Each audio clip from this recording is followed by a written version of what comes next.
The reaction of a weak acid with a strong base can be followed by what's called a titration curve, where we plot the pH of the solution and how that changes versus how much base we've added. Now, the reaction goes because the reaction of the weak acid and the strong base forms water, and the formation of the water is very favored. So this reaction lies very strongly towards the products. So let's follow that. Let's see what that reaction looks like. We have a typical titration curve plotted out here.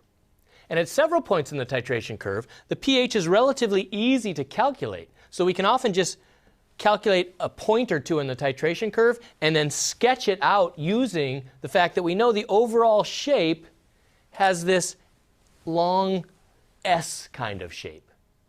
So let's look at a few points in the titration curve. One, the end point, that's when we've added 1 mole of base for every mole of acid that was originally there.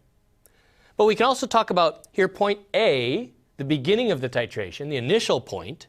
That's when I have simply a solution of the weak acid. Haven't added any base yet.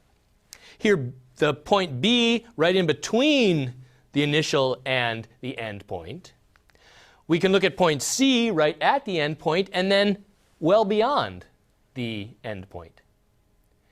If you think about what's happening at point A, it really is just a solution of a weak acid, and we already know how to calculate the pH around point A. Point B, let's say we're exactly halfway between the equivalence point, the end point, and the starting point. So we've converted half of the HA to A minus. And these concentrations are about equal.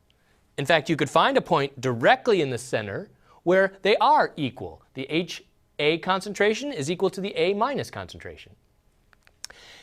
This region is called the buffer region. When HA concentrations and A minus concentrations are about equal, the solution resists changes in pH. And you can see the line is relatively flat in this region. That resistance to change in pH is called buffering. And the property of weak acids to act like buffers is very important. In fact, we'll spend an entire lesson just talking about buffers. If we go to point C, now I've converted all the HA into A minus. I've added a mole of OH minus for every mole of HA that I had, and I get to what's called the end point, or the equivalence point, or the stoichiometric point.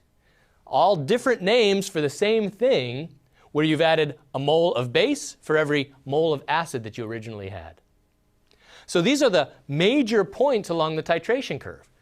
Out here at point D, it's simply really a solution of just a strong base. You've used up all your weak acid, and now the pH rapidly changes because you continue to add strong base, and then the strong base dominates the pH.